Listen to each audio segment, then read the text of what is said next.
Hello, everyone, and welcome to our webinar about developing information literacy and technology skills in students. Today's webinar will be featured on the Michigan State University's MAET Bridge webinar series.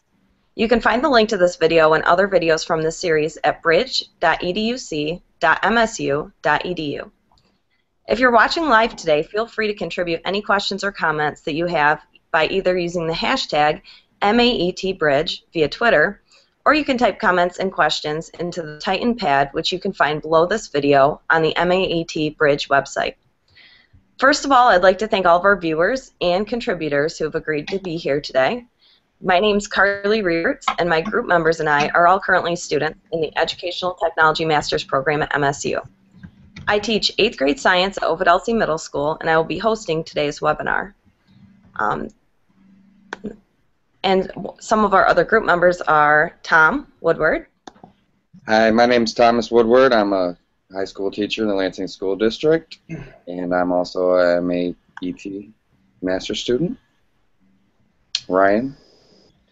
I am currently a principal at Cherry Street Intermediate School in Kalkaska, Michigan. Prior to that, I taught 8th grade science for 12 years, and I'm currently finishing up the master's program for the Ed Tech degree. And I'm Kim Owens, and I am a high school science teacher at Lakewood High School in Lake Odessa, Michigan. And I am also currently in the MAET program.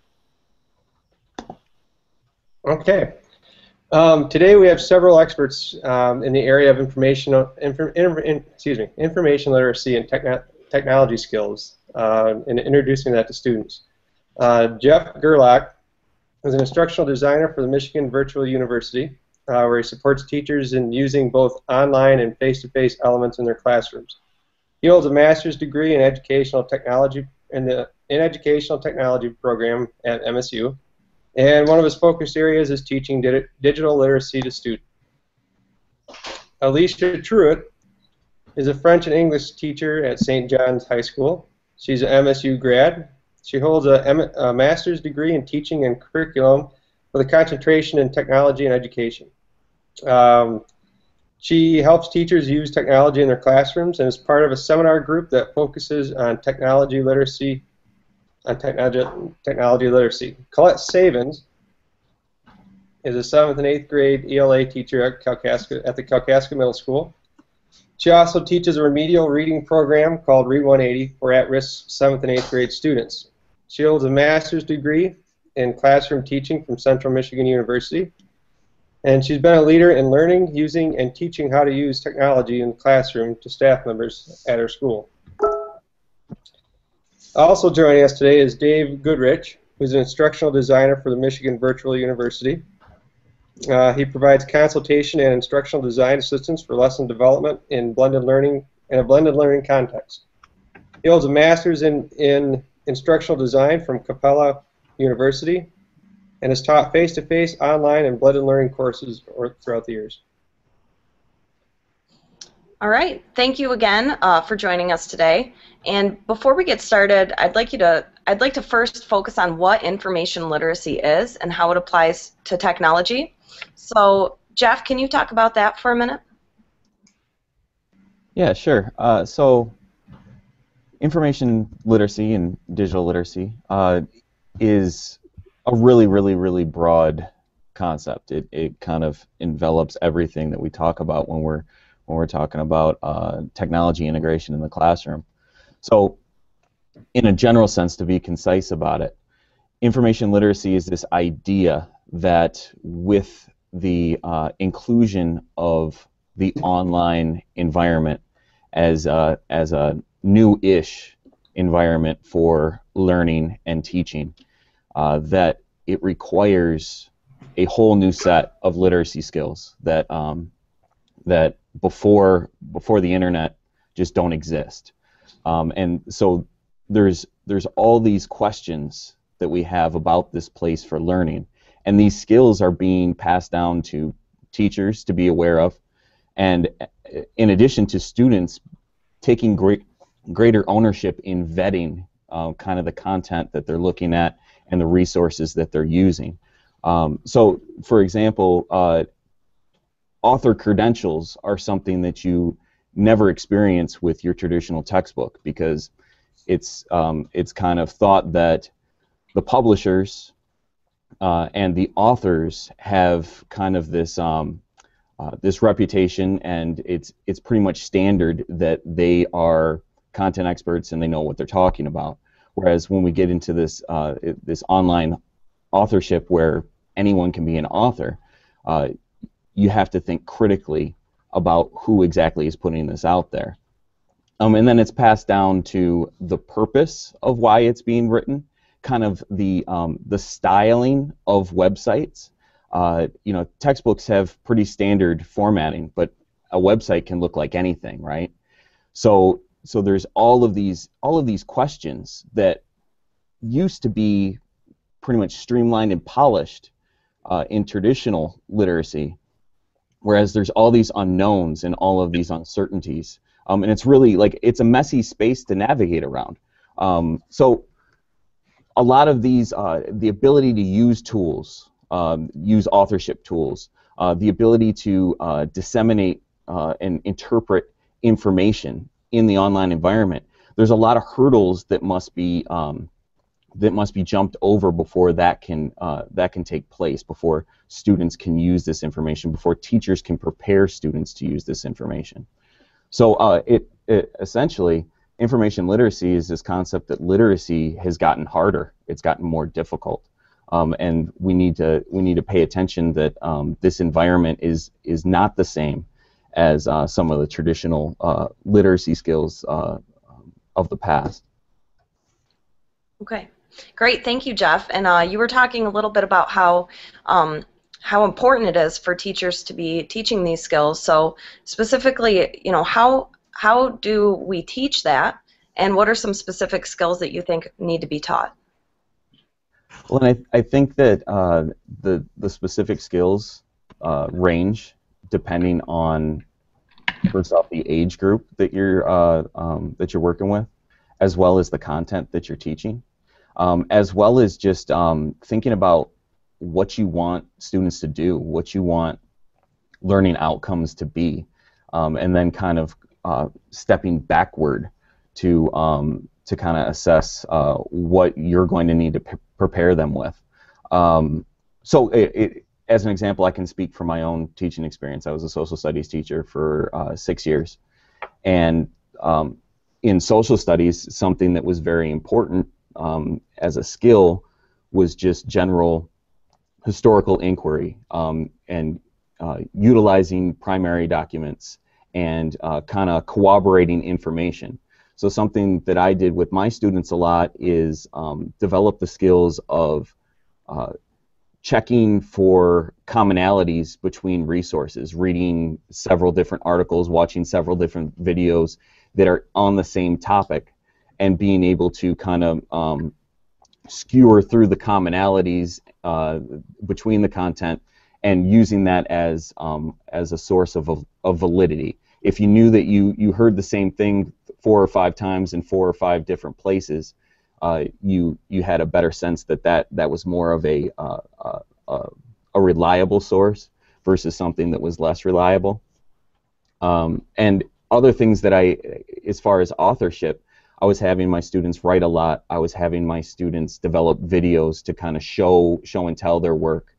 And I was having them collaborate in an online space.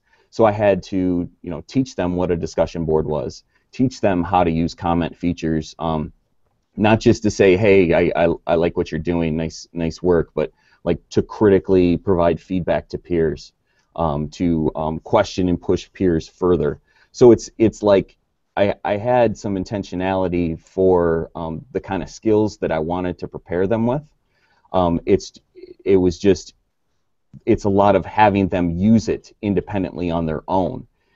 So it's something that I constantly reinforced from day one in September all the way throughout the school year, and I integrated it with my content.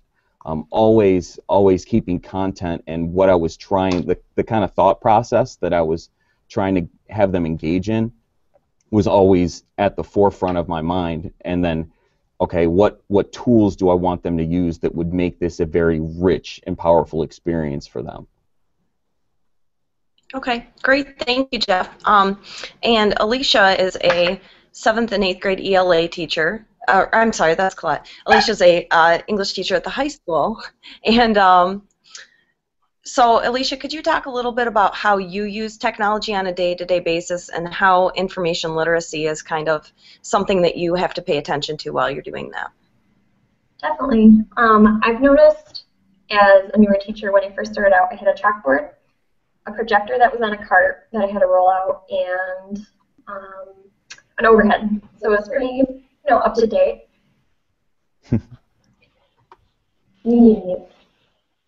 Sorry, Kim's picking me up. But now we had a new bond project go through, and I was very lucky to get 2 projectors, 2 screens. We have a tech cart with a document camera. And so I'm constantly using technology to show my children or my students things, but what I've noticed is that I need them to learn how to use them as well. So I'm also fortunate to have a cart with 18 laptops. So we share carts amongst teachers, and that's really nice. And I'm always trying to integrate little things, like we use our cell phones and poll everywhere. I'll give them like a warm-up question from time to time, or we'll use Padlet to brainstorm together, which is very nice. Blue for them to search websites that I want them to visit. And I'm always pulling in at least one thing a day for them to use technology-wise. But what I have noticed is I've had a lot of issues with copyright infringement, students going to places they shouldn't, not knowing where to look for proper information when they're citing resources. So I've really actually had to work very hard on literacy, and I've been using Common Sense Media to kind of get through to my students, to teach them like what Creative Commons is and how to look for that and where to look for that, etc. Okay, great, thank you. And then, as I said earlier, Colette is a 7th and 8th grade ELA teacher. And can you speak for a minute, Colette, about how using technology in your class has changed the way that you teach and change your classroom environment? Yes, I'd love to. When I first began teaching over 20 years ago, everything I had was what I could get physically. Now I can, in a moment's notice, change what I'm going to do or how I'm going to do it, or look up information. I can pull interesting articles for students based on their interests, and it becomes more of a real-time experience for them, because I can also pull up authors who are reading their own material with their own expression and their own passion, as well as students can write in a general authorship sense. 20 years ago, students, I could tell them they were writing for a real audience, but they didn't get that immediate feedback that they would get online or as they do with blogs and things like that.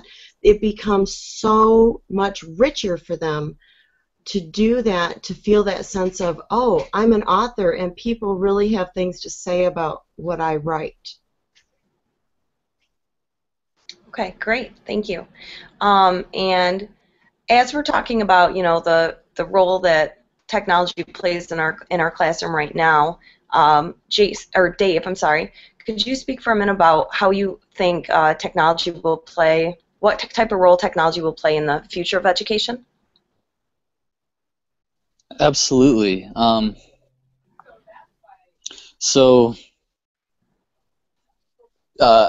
Technology has, as we all know, been proliferated in every single context, including education. And it literally has amplified exponentially, almost in some arguments, the evolution of language itself.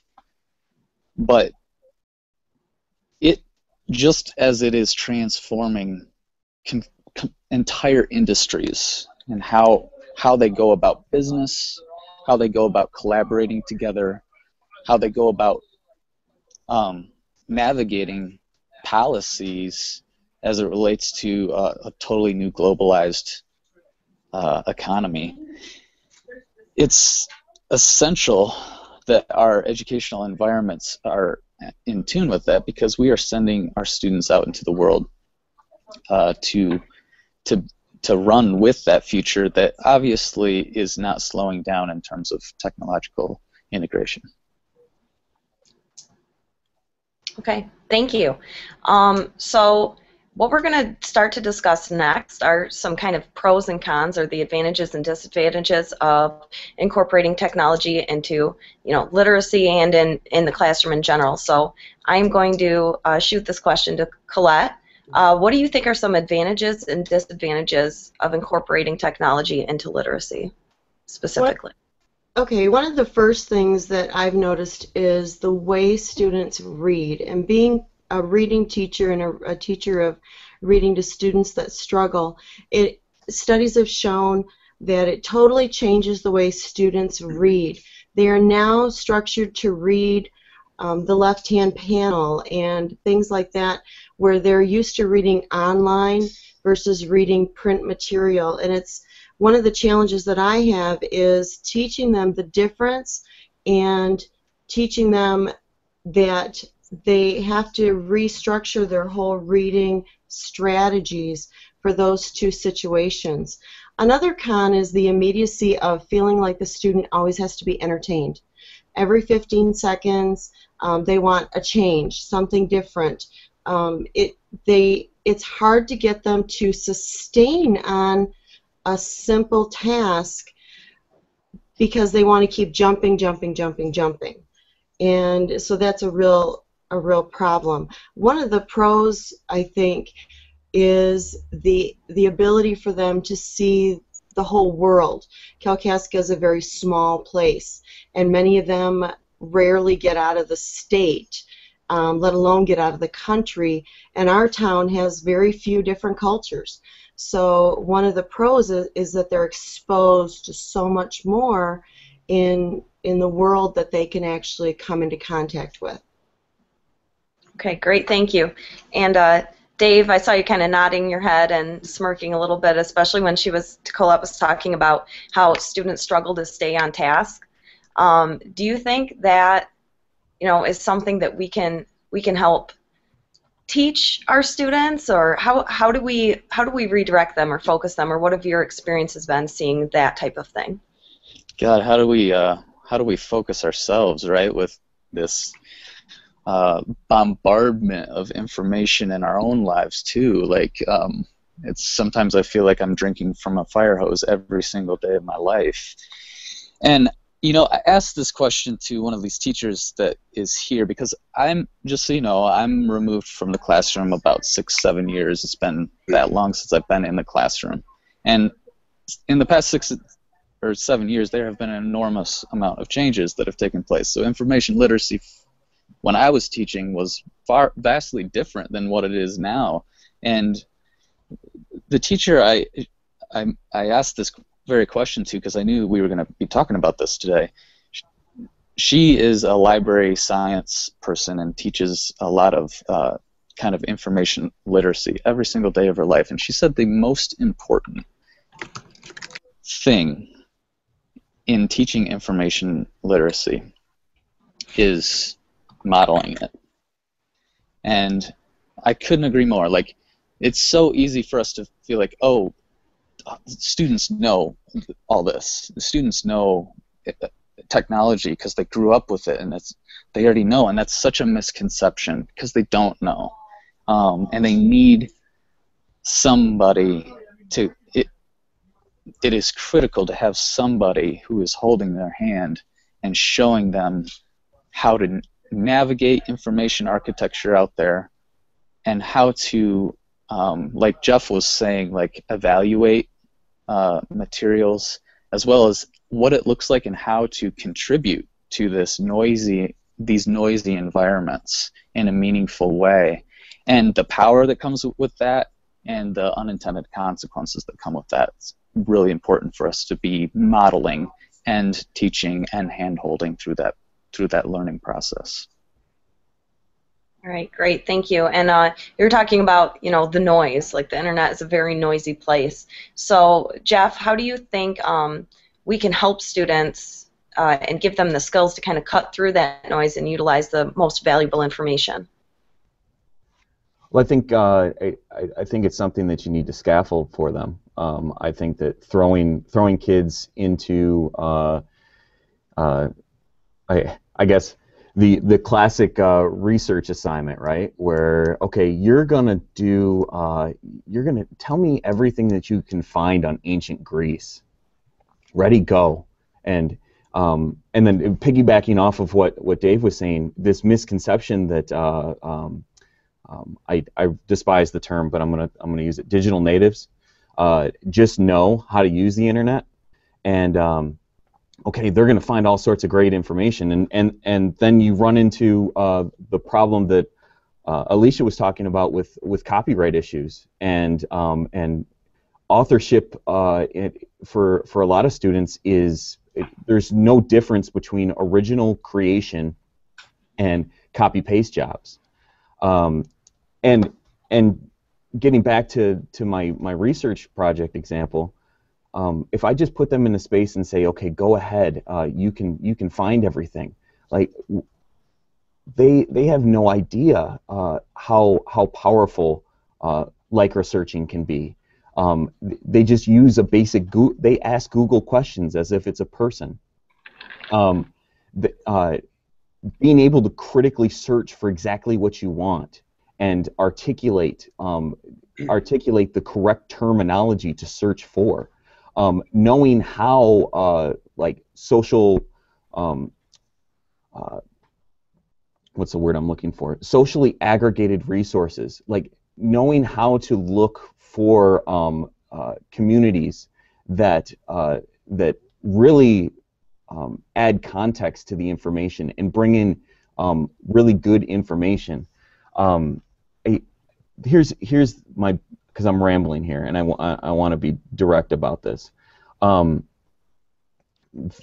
thing that we need to do is to think like designers, and that's easy for Dave and I to say because we are instructional designers, and that's the kind of mindset that we have. But as teachers, we need to do some of the noise cancellation for our students. We need to bring in top quality resources to begin with. Kind of spoon feed exactly what we want, but put them in a space where inquiry is always the task at hand, where we're still asking them questions and we're still having them interact and tell us what they think about things and tell us how they would use it. So a little bit of autonomy, but you're bringing it into your Weebly site or your LMS or someplace that is your home base, that's your launching pad to all exploration on the internet. And you're bringing in carefully vetted resources that you know work together well, and you're predicting how they're going to interact and the different kind of interactions and difficulties that students are going to have when you just have a few in your common space. Then over time you can start like letting the reins go and say, okay, you know what? Why don't you go out and you find a little bit more? What kind of tools do you think that you would use in this situation? Because after you build up a tool set, after you give them familiarity with stuff and have them working in that space, you can slowly start to kind of set them free.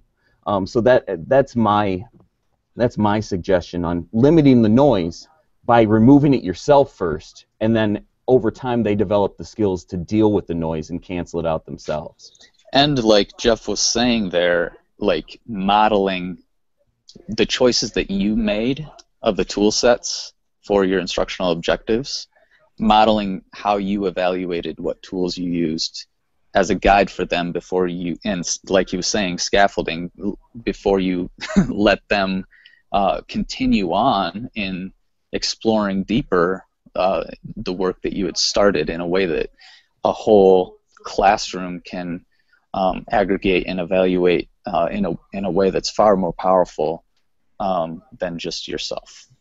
And you know what's great is even if you're not an expert on the stuff, like I know that there's some fear of, Well, how do I know? I don't know exactly the educational application of everything. I've never had my students just participate on Twitter before, and that scares me.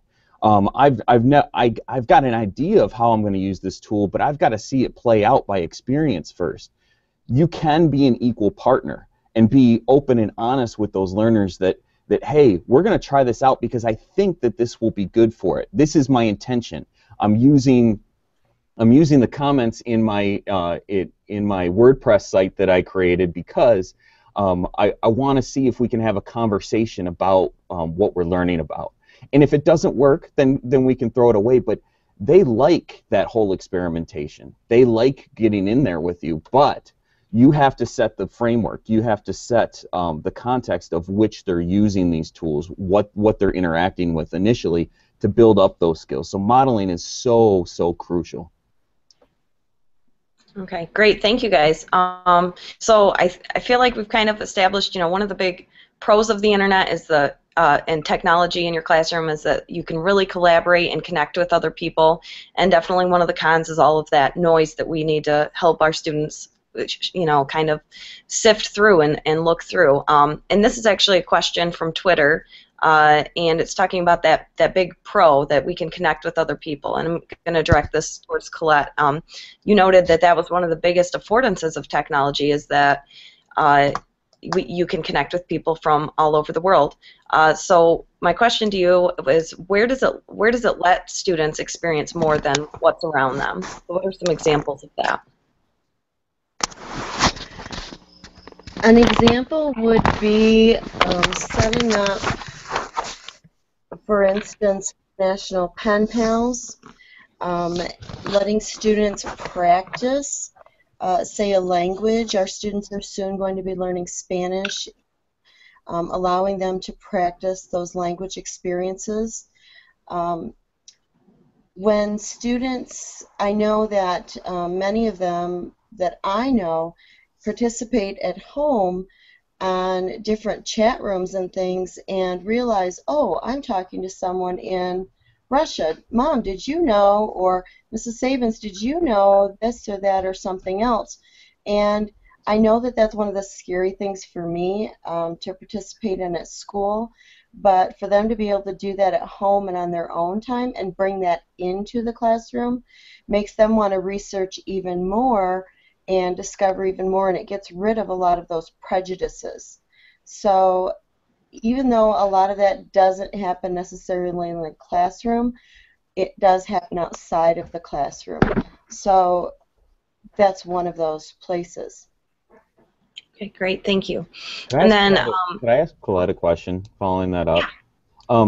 Colette, with having an authentic audience, and I've heard a lot of specifically ELA teachers and language teachers talk about the importance of that authentic audience. What, in your experience, how does it change their writing, good or bad? It's in a very positive light because I can preach grammar to them all day long, or the importance of capitalizing the I in their writing, which they think is not important. And then all of a sudden a light bulb goes on in their head and they say, wait a minute, I get why I have to do that. I understand why that's important now. For me to simply say, well, you have to use this type of verb or this type of specific noun, or you have to use detail, they don't understand that just from me telling them. But when an outside audience says to them, I don't get what you're saying, or they misunderstand what they're saying, it becomes so real and so important to them that their communication skills are live. That's great. Thanks for asking that question, Jeff. And then, we've kind of taken all the good ones, Alicia, I feel like, but do you want to talk about maybe some pros and cons of incorporating technology and literacy in your classroom? Well, I can bring in a language perspective on that pretty well. I've really noticed, can you guys hear me? I've really noticed with technology coming up in my classroom more often that students really do realize the world isn't as large as it once was. We can reach out to different countries. We can Skype. I've Skyped over to France several times with people I've stayed with, and the students get to hear the language and they get to practice with it. And like Colette said, they realize like, oh, they don't know what I'm saying, I sound dumb, and then they want to work harder to make sure that their language is understandable. And I just love that they can see what France looks like, or they can see what Martinique looks like, and hear the people and see the people. And even if it's not live, they can experience it in kind of a second person type of way. And it has made my language classroom come alive. And even with my English classroom, we did a Skype with a man in California at the Holocaust Museum.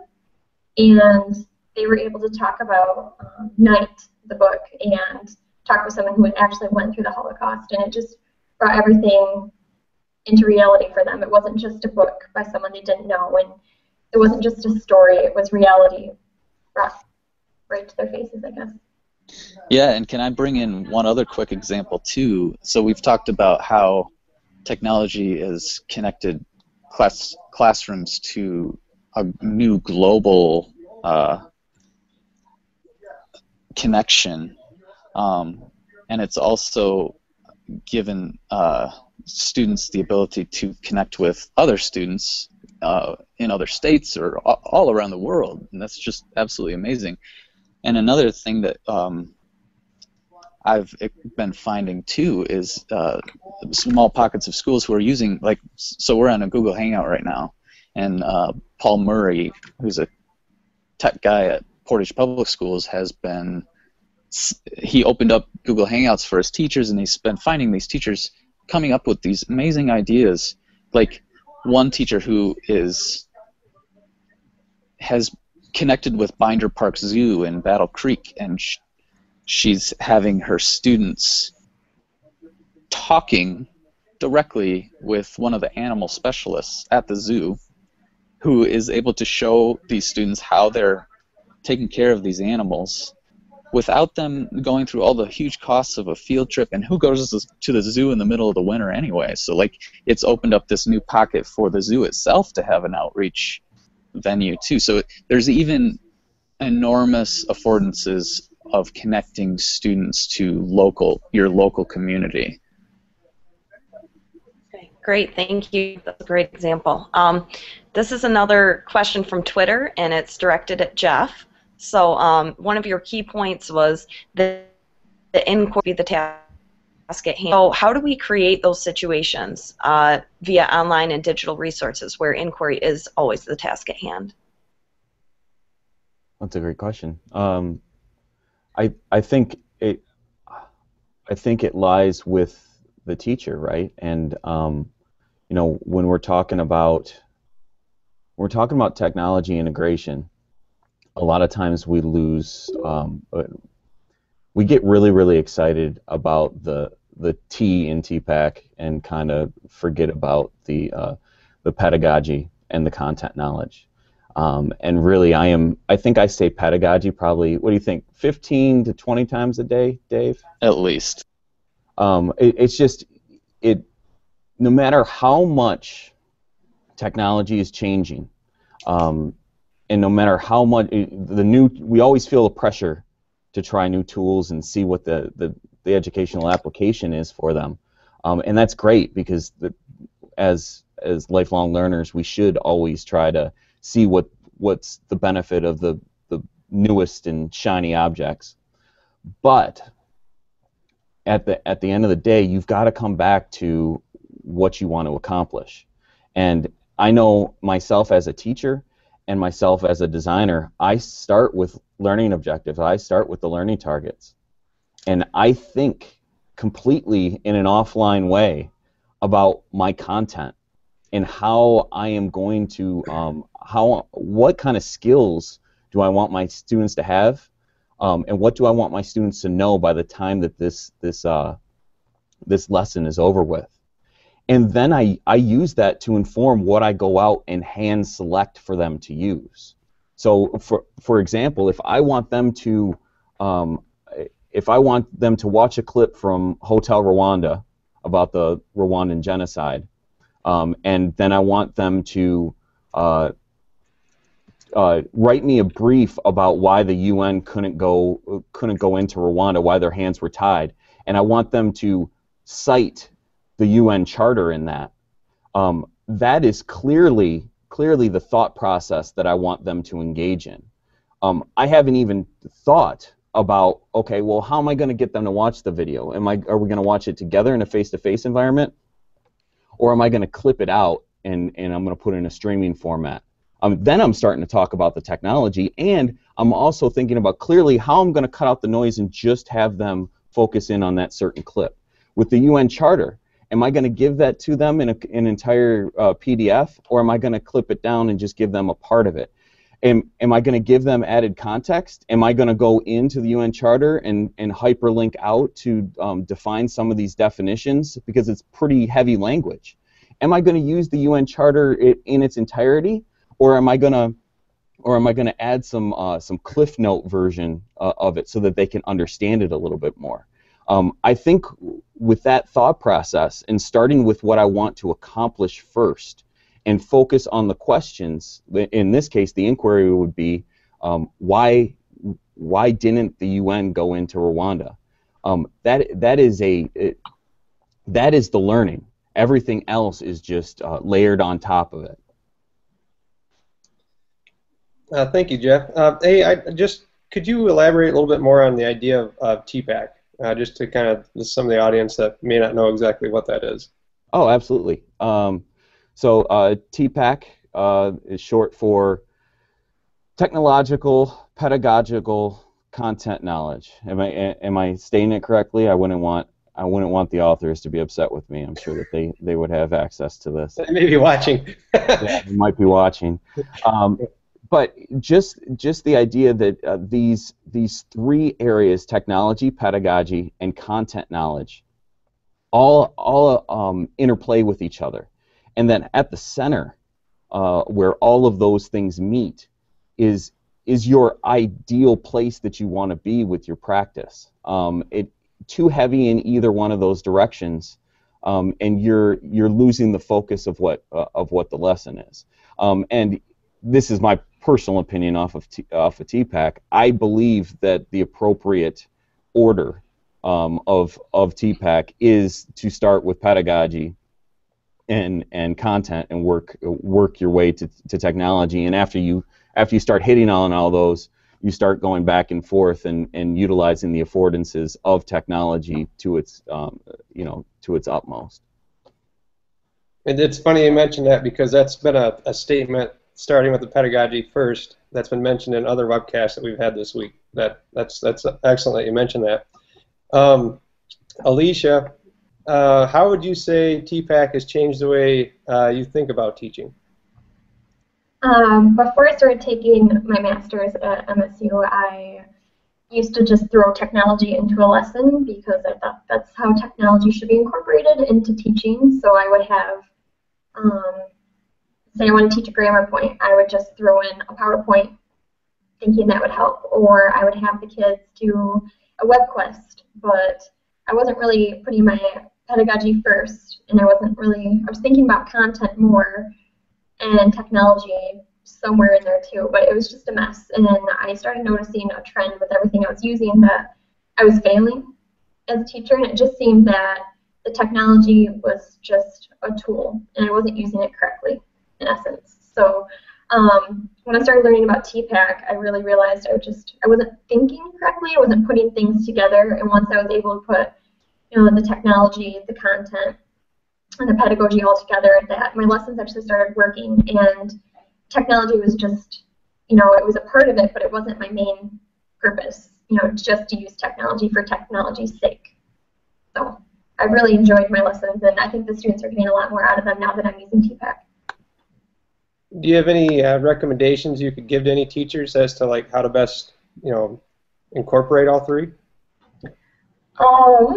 Well, I guess you need to think about first what your end goal is, what you want the students to learn, and why that's important to you, and why is it important to them, and then how does it apply to them in real life in situation.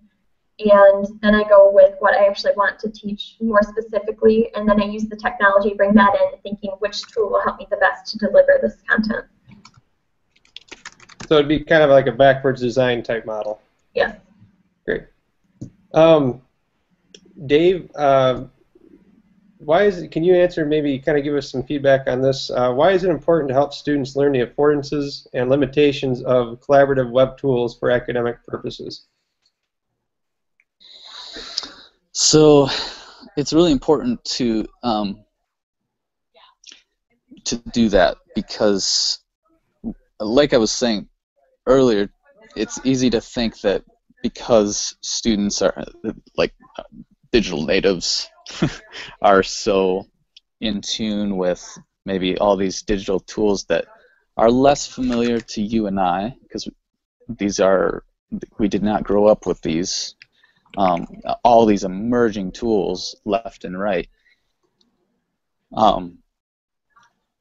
Just because they've grown up in it doesn't mean that they know how to think critically, and also doesn't mean that they know how to collaborate and work together in a way that really works. And as teachers, collaboration and how we design learning spaces and how we go about leveraging active learning strategies, these things, when they drive your technological choices, it makes a lot of sense. It makes sense, and if we can articulate why we're using such and such a tool for such and such a reason, then you help them to do the same thing in their own choices, where they're not just picking a tool because it's familiar to them, or they're not picking a tool because it's the cool new thing, but they themselves are thinking, wow, we need to be here, and we're here. Which tool is going to best help us to get there and work together to get there? And that skill is the skill that will make them successful wherever they're at, whatever they're doing. Great. I know you've got to leave pretty soon. I just at least one last question for you before you go. You mentioned the digital native piece going on, and I can speak from a personal perspective on this, where students know some technology way a lot better than I do, and in regards to that, is it possible that knowing less than students on a particular technology related question could actually turn out to be a good thing for everybody? Kind of like a why or why not? Yeah. Well, I think to get to the point of that question is yes. I think it can be very valuable, in fact, to be less familiar. As the course facilitator and course content expert, it can be valuable to know less than the student on certain things, because just like we were saying earlier, and as everyone on this panel has reinforced, the importance of modeling that critical thinking in tool evaluation, and the critical thinking that takes place as you yourself are modeling learning a new technology. When they can see that, and they can see that you yourself are a lifelong learner, you yourself are evaluating these things critically while also being nimble and being flexible to realize, oh, this tool could be used for this purpose, and I'm open to being a novice at this tool as long as it can help us get to where we need to go. I think that opens up new doors to students to say, whoa, oh, like, I know about this tool. I can help in that process, and all of a sudden there's this autonomy that they have in the actual learning process, and it levels the playing field in a way that brings a new dynamic to the environment and can really propel things forward as far as learning goes. Thank you. We've got a question off of Twitter here, and I'm kind of looking, Alicia, if you'd like to take this. What do you feel the need is for like a middle school or high school technology lit course that's outside the content courses. What's your thoughts on that? Well, looking at what we have right now for our technology courses, they are, in our school anyway, they haven't been updated in a while, and they're becoming kind of obsolete almost. Kids are just learning how to do memos and make letterheads and different things that I don't think are really the most important at this point. So I think it'd be a great idea to replace those with tech literacy courses. Students really need to know how to use technology and to be good consumers and good users. So I would really like to see that, but unfortunately, if they're not going to replace that, and I know with beautiful budgets happening all over the place, that it's not going to be something that will be added very easily unless there's a big push for it from the community. I have something to add to that.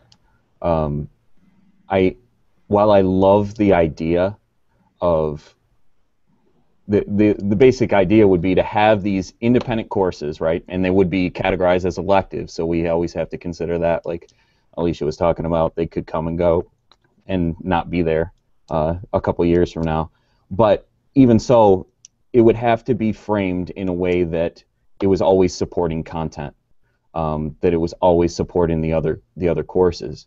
And I think that could work. It definitely could.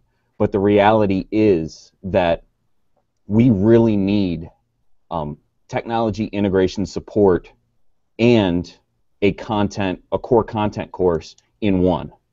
And it needs to always be within the context of teaching and learning in that course.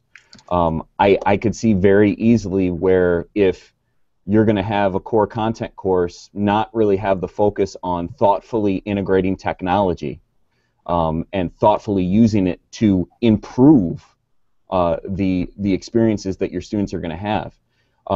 And you're relying on a separate elective course, or even if it was a required course that was a companion course all the time, you're going to have them go to that course specifically to work on digital literacy.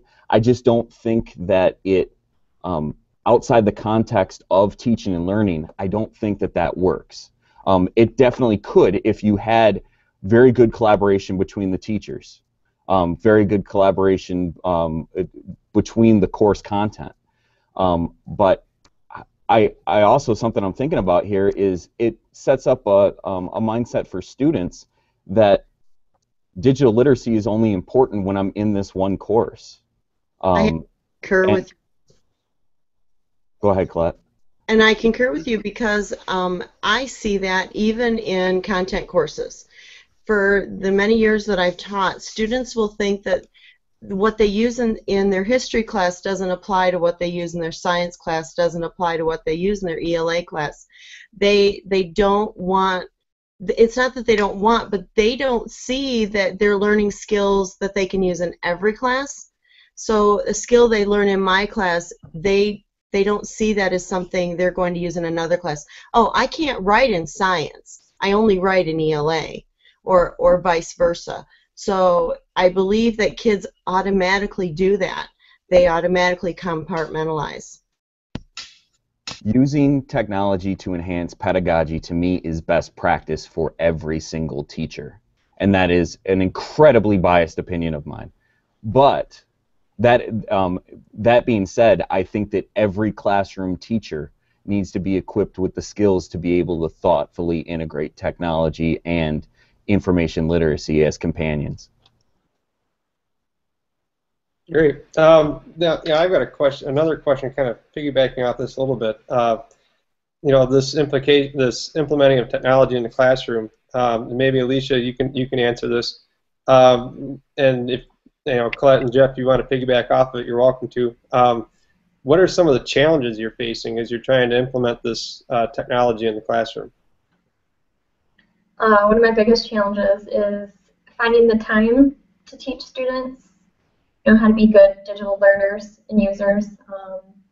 And with all the standards I have to hit in we have trimesters, so we have even less time now. I want to use so much technology and I want to use different resources, but it's really getting down to it is I have to take a whole day to teach the students how to use the computers and how to search properly, and they're just not getting that in many other classes. And just like Colette said, it's just they don't apply what they learned from English class to French, or what they learned in French class to science. And it's almost like you have to reteach them something they've seen before, or that they learned in a computer class back in middle school that they forgot about. So it's just reteaching over and over again is, I think, the biggest challenge. Another challenge that I see is learning the technology yourself. So many teachers are afraid because there's so much coming at you so quickly, and you just don't know what to use, when to use it, and how to use it, and they have the fear of students being ahead of them rather than sharing the learning of a new technology or a new source or something like that. That is a huge challenge, is having the time to work it through yourself and learn it yourself. And I guess I'll come at it from the perspective of someone who's helping teachers. I'm essentially, one of my many hats that I wear here is a blended learning coach, and working with teachers individually to think holistically about their online environment and their face-to-face environment, and placing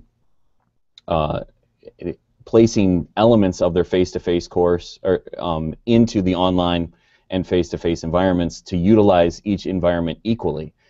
I think a challenge that I face with a lot of the teachers that I'm working with is that they are incredibly enthusiastic about technology integration, and actually sometimes tend to go too far, tend to neglect the richness of the face-to-face environment.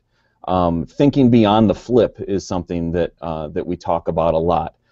Flipped classroom is something that a lot of teachers are incredibly interested in, and it's a great thought process. They want to put videos of direct instruction up on their website so that students watch it outside of class, and they have all this time in class that's extra. But the problem is when sometimes I have conversations with them and I said, okay, so what are you doing with that extra time? What are you doing when you get into the face-to-face environment? What you got all this extra time? What are you doing with it? And not enough consideration is given to the fact that the face-to-face environment is an incredibly rich environment. Me talking to you in the same room and providing support and leading you through activities is incredibly important. So my biggest challenge is getting teachers to think holistically, that your face-to-face environment and your online environment are part of one course. They are not separate entities, and you need to think about how you're going to maximize everything that you do utilizing both of those environments. Great. We got about 7 minutes left here. Jeff, I want to kind of ask you another question here. It kind of piggybacks off of what you're just saying, but how do the online environments encourage serendipity in learning? I think they encourage serendipity in learning because they're naturally set up for wandering and redefining what you're looking for and what you're trying to learn. So like my greatest example of this is when I go down a Wikipedia rabbit hole. How many people have ever just gone down a rabbit hole of like you start off looking at an entry for one thing, and then 20, 60, 90 articles later, you forget exactly what you were looking for in the first place. Like the goal of learning from a personalized perspective, because we all set our own personal goals despite what our teacher sets for us. So the nature of the fact that the online environment is this place where we can kind of wander around and set our own rules for what we want to learn about, is something that is unique to this online environment. And it's something I've thought a lot about and I've talked to a lot of people about, and it's still really ill-defined exactly how this works out. But we know through experience that it's a reality that we're always searching for other things. And as I think about those learning experiences where I have my Wikipedia rabbit holes or whole internet rabbit holes, those are really powerful learning experiences when I sit and I think about how much I've learned just by wandering around. So I think the question is, since this has this power, how do we structure that? How do we structure the ill-structured? How do we bring order to serendipity? It seems like oil and water, right? But basically the question is, how do we harness that raw learning power of the internet that seems to naturally come about because of its very nature? How do we harness that to focus on specific content and learning goals? And I guess it's still an open-ended question, and I think that we need everyone's voice. Everyone needs to weigh in on that, of how that's done. Great response. Carly, do you have anything you'd like to ask or add? Alicia or Colette, do you guys have any comments or ideas off of what Jeff was talking about with the Wikipedia rabbit hole idea? No. I don't have anything to add. I know that I do that myself, and time goes by very quickly. To me, that's like the holy grail of information literacy. It's this lightning in a bottle that you can't capture. But wouldn't it be amazing if we could take those raw learning experiences that I know that we've all had as critical web readers? We're all very sophisticated web readers. How do we impart that wisdom? How do we put students in that space to guide their own learning that way? Great. And I think, as you said, there's really, there's not one answer to that. It's a question you just have to ask yourself constantly as a teacher so that you can, get those great experiences and have students who do become great web readers and really digitally, literate students. So, any closing comments or ideas from anyone else? All right. Thank you guys so much. Thank you to our experts that was some really great discussion that we had there. And for everyone else, again, this will be available on bridge.educ.msu.edu. And thank you guys all for watching. Thank you. Thank you. Thank you.